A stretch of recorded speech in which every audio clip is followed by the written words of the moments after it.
York. Ebro in the morning on Hot 97. Ladies and gentlemen, there he is, our mayor of New York City, friend of our program, Mayor de Blasio. Let's give it up for him right now. Yay, welcome, Mayor. Hey, Mayor. Good morning. I always wanted friend of the show status. You got it. There you go. Yeah. You got it. It took some years, but friend Yeah, of the I had show. to earn it. That's right, man. Big headlines for you over the weekend. Rikers Island closing. It'll take 10 years. What I'm hearing, and maybe you can give us more information, is the idea is to put smaller facilities all around the city. And there's, quote, you said this, some tough decisions that'll have to be made. So can you, A, address the closing, and B, talk more about these tough decisions? Absolutely, bro.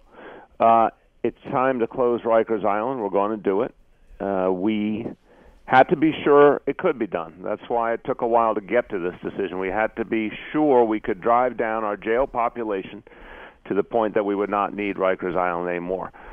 And, just yesterday, we unveiled the crime statistics for the month of March, and crime was down 12% this March compared to last March. We had 11 fewer homicides. Overall crime continues to go down as it has in the 3 years I've been in office. Why is that so crucial? Because that was the number one thing we had to be certain about. Could we keep driving down crime, therefore fewer people being arrested, fewer people going to jail, get that population in our jail system, our whole jail system, Rikers plus 3 other jails right now, 9,300 people. We want to get that down to 5,000 people on any given day. That's what allows us to get out of Rikers once and for all. No more inmates on Rikers. And I came to the conclusion it could be done. The tough decisions are, one, to keep that work going, keep driving down crime, keep doing the other reforms, the alternative sentencing, the bail reform, the things that keep people out of jail to begin with, the mental health work my wife Charlene is doing to address mental health issues so people don't end up in encounters with law enforcement. All of this has to keep going. We're going to have to spend money on that. We're going to have to make decisions about how we spend. But the other thing we're going to have to do is find at least a few sites for new jail facilities. I think it only has to be a few. It is not, you said earlier, all over the city. No, I don't think it's all over the city. I think it's a few places that will allow us the capacity to no longer need jail. That's something we have to do with the city council. It's an open public process that takes quite a while for communities to weigh in and council members to get to a vote on that. But I think we can find a few sites that make sense. And we have 10 years to do it because it's going to take that long to get the population down to the point we can get off Rikers altogether. How do you go about doing that, though, the population down in a direct fashion? One, it's driving down crime. I mean, let me give you an example. 20 years ago in this city, our jail system had over 20,000 people in it. This morning we got about 9,300 people in all our jails combined. We've shown steady progress on that, from 55% reduction in mass incarceration in New York City over the last 20 years. We've particularly driven that down since I came into office. 23% reduction in the population on Rikers Island just since I came into office. And a lot of that correlates to driving down crime. We're now confident we can keep driving down crime. And so, that's the building block. If you're not arresting people because they're not committing crime, they're not going to jail. And then the other thing I think, Mayor, too, what Rosenberg's asking about is, some people don't understand the purpose of Rikers. There are people in Rikers waiting for a trial and waiting for a long time. And sometimes the system gets bogged down and people end up staying there longer than anticipated and not being able to get out and deal with whatever the issue is. Is some of that also addressing our system of dealing with things in a more efficient manner? Yeah, in a more fair manner. Look, the city part of the equation is policing and jails, but we depend on the state. The state runs the court system. The state is the part that regulates the prosecutors. They're part of the puzzle here, too. Court system has to become more effective and more efficient. Prosecutors have to do all they can to move cases along. You're right. There's a lot of people who are on Rikers awaiting trial. We've got to make that process faster. There's a lot of people who are awaiting trial who shouldn't be there to begin with because we need to do more to provide alternative approaches to bail so that no one's sitting in Rikers because they can't afford a modest bail. And that's something we're working on, too. So there's a lot of different ways to reduce the population and reduce the amount of time people spend there. There's another group of people, it's about 8,500 people a year, who are sentenced to spend time on Rikers. Their conviction leads to a sentence, but it's a brief sentence, 1 year or less. They can be on Rikers too, as opposed to going to an upstate prison. For those folks, we want to make sure they never come back to jail. And so this last week I also announced we're going to do a series of things to provide education and training to everyone who's in Rikers to help them get back on their feet and rehabilitate. We're going to start talking about reentry to society literally the first day they come into jail. We're going to say, this is your first day in jail. We want it to be the last time you're ever in jail. And for folks who are sentenced, serve their time at Rikers, we're going to have a transitional job waiting for them when they come out. For 8,500 people, there will be a transitional job waiting so that they can get right back in the workforce and never have another encounter with law enforcement. Reduce recidivism. That's amazing. It's good humanly, but it'll reduce recidivism. That's another way we drive down the jail population. Well, so, Mayor, I read that number you were setting aside, $10 million for these jobs. Mm-hmm. Is that correct? Correct. And so where's that money coming from? That's going to be part of the city budget. Okay. And we think it's a good investment. Ebro, you will be shocked and amazed to know that the New York Post attacked me and said I was going to give jobs to criminals. That's right. We talked about it on the show. You want every criminal to get a job. Yeah. All you got to do is commit a crime, and de Blasio will give you a job. They have it entirely backwards. We're in a city right now, thank God, we have over 4.3 million jobs in the city. The city economy is very strong, lowest unemployment we've had in decades. There are a lot of jobs out there for everyday people. But what we want to do is make sure that folks coming out of jail, who in this case, if they served time on Rikers, they did modest crimes in the scheme of things, we want them back on their feet, rehabilitated, redeemed, never go back to jail. Small investment to make sure that people get on the right track. Whenever we succeed, we are not only doing the moral and humane thing towards that individual, we're also, from a taxpayer point of view, if someone never goes back to jail, it's one of the smartest investments we ever made, because they go back to jail, we're going to spend a whole lot more money than we ever would on a transitional job. Well said. Can I transition to something else, Mayor? Yeah. How are we doing with this city cost to protect Trump Tower and all that stuff day to day? Yeah, we're waiting for an answer from the Congress. They have to make the decision, but Commissioner O'Neill was down there in Washington talking to key members of the Congress about getting that reimbursed. Our colleagues in Florida and New Jersey also want to get reimbursed where Trump has been as well.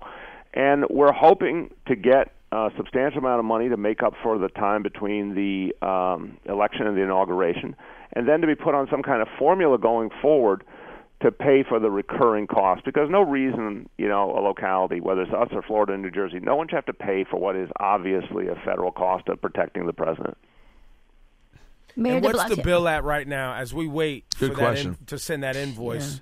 Do you have an idea of what this invoice is going to look like when you send it over? It's about $24 million now for the period between the election and inauguration. And then going forward, it got less per day, because when the president left, the expenses went way down. He hasn't come back to Trump Tower since, so that's kept the expenses down. You're still talking tens of millions for the remainder of the year, but not as much as we originally thought it would be, thank God. And the businesses in that area, a lot of people are saying they have some complaints. Yeah, but it's not perfect at all. We sort of had a perfect storm before, because he got elected right as the holiday season was starting, and that sort of was a double hit on those businesses to have everything be so difficult during the holidays. But it's settled down a lot. Fifth Avenue is moving a lot better. People are able to get around a lot more. I think they're going to be fine in the long run. Now, I know Laura Stiles wanted to ask a question. I did. Yes. Thank you, Mayor. I wanted you to talk about and where we at with Raise the Age. Laura, we got to get this done. We're now down to 2 states in the country, North Carolina and New York, the only 2 that treat juveniles like adults in the justice system. And it looks like North Carolina is about to change their law, which would leave New York State as the only state in the nation that is so far behind the curve. So we got to fix that, and things are a little bit stuck right now in Albany. I'm hoping they'll unstick so we can get that done. But look, the state has to do that. They've got to fix Raise the Age. We're trying to make the big move here of reform by closing Rikers and continuing all the other things we're doing to make our criminal justice system more humane, and most importantly, keep people out of contact with criminal justice to begin with. And everyone knows that is about education, that's about affordable housing, that's about jobs. We're moving our piece of the equation. We need the state to move the Raise the Age piece of the equation. Mayor de Blasio, you know, this is a hip-hop radio station, so we deal with conflict here sometimes at Hot 97. You know, artists that don't get along. I would say that you and Governor Cuomo's relationship is somewhat like Meek Mill and Drake. Wow. Didn't see this. It's you guys are a bit of a nemesis, according to what we see in the press. Is that true? I think it's a situation that's about having my job is to defend the people in New York City and defend New York City's interests. I've said when the governor does something that helps us, you know, I'll say amen, I'll support him, I'll praise him. When he does something that hurts us, I'll call him out. I think I'm not sure I would compare it to a beef between rappers. I think it's a little more complex, Ebro. Yeah. But you have no idea what's going on with Drake and Meek Mill, man. Yeah, how dare you, Mayor? But I'd say this, you know, it's the same thing. Some people have said to me, you know, how do we deal with the federal government, how we deal with the president and all. I mean, the basic formula has to be show strength and stand up for the people in New York City. It's a really simple thing. And fight when we see something that's a problem. You know, it's just consistent. I think that, you know, some drama gets added into it. I don't think it's particularly dramatic. It's like, do something good for New York City, and I can be very friendly. We were just getting we have a text convo going on, and people just sent a text right now. A lot of people here around the station worried about these MTA prices. When can the end come? It just feels like it's gotten to the point of really higher and faster in terms of the inflation on it than we ever would have expected. Well, you're talking about like the MetroCard fare. Is that what you're saying? Yeah. Yes. Yeah. Look, tolls I've given up on altogether. I assume one day I'll just have to bring a $100 bill with me. But the subway fare in particular. Yeah. Look, I like to educate people. The MTA, the subways, buses are run by the state of New York. That is their process to work through. We contribute money to the MTA, but the ultimate decisions are made by the state of New York. But that being said, what the city is doing, which I'm excited about, is we're creating alternatives for people. We're going to have citywide ferry service starting this year, and including some communities that have really been left out of the equation, like Soundview in the Bronx and the Rockaways are going to have ferry service connecting them to the rest of the whole city. That's going to be very exciting. Wow. Really? Yeah, and that's going to start this summer. We're talking about, you know, a light rail system from Astoria, Queens, down to Sunset Park, right. Brooklyn. And that'll be under your control, or yeah, the those are city's both control? under our control, and Wow. that's part we're excited about. It takes a long time for the MTA to do anything that's big and new. We're able to do these things a lot quicker. We're starting them up now. And we're doing a lot of select bus service in parts of the outer boroughs that were underserved. So those are, you know, faster buses, you know, a lot more, very appealing to people because they can cut their commute a lot. So these things are going to keep moving. But the fares, that's a decision by the state. And, you know, I hope whenever they make those decisions, they think about what working people are going through in the city and how hard it is to make it. Do you think that the current fare for the MTA is very high?